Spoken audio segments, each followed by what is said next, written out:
السلام عليكم ورحمة الله وبركاته.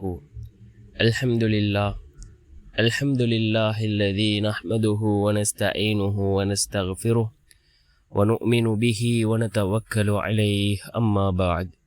அன்பிற்குரிய அல்லாஹ்வின் நல்லடியார்களே, அன்பு சகோதரர்களே, நாம் தொடர்ச்சியாக பார்த்து வரக்கூடிய துஆக்களினுடைய திக்ருகளினுடைய தொகுப்பில் இன்று நாம் பார்க்க இருக்கின்ற விடயம் என்னவென்றால், மஹ்ரிபுடைய தொழுகையை தொழுதுவிட்டு நாம் இந்த திக்ரை 3 தடவைகள் ஓதி அல்லாஹ்விடம் பிரார்த்தனை செய்வோம்.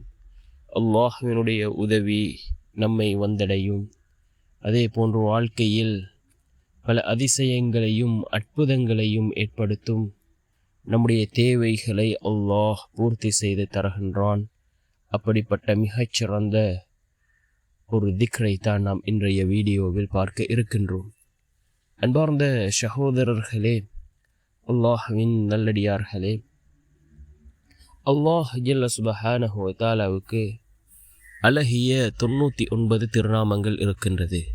அல்லாஹ்வினுடைய அழகிய திருநாமங்கள் அஸ்மாஉல் ஹுஸ்னா என்று அழைக்கக்கூடிய, அல்லாஹ்வினுடைய சக்திகளை கூறக்கூடிய, அல்லாஹ்வினுடைய வல்லமையை கூறக்கூடிய இந்த திருநாமங்களை கொண்டு யார் அல்லாஹ்விடம் உதவி தேடுகிறார்களோ நிச்சயம் அல்லாஹ் அவர்களுக்கு உதவி செய்கின்றான்.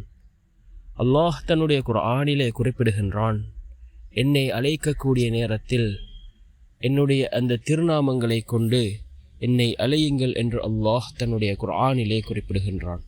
99 திருநாமங்கள் இருக்கின்றது.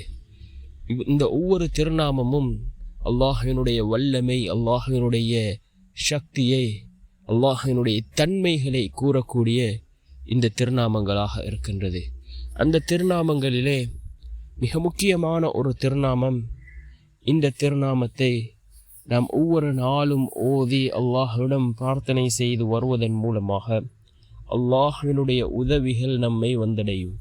அதே போன்று நம்முடைய வாழ்க்கையில் சிறந்ததொரு மாற்றத்தை அல்லாஹ் ஏற்படுத்தி தருகின்றான். அதே போன்று நம்முடைய தேவைகள், அது சிறிய தேவைகளாக இருக்கலாம் அல்லது பெரிய தேவைகளாக இருக்கலாம், எந்த தேவைகளாக இருந்தாலும் ஹலாலான அனைத்து தேவைகளையும் அல்லாஹ் பூர்த்தி செய்து தருகின்றான்.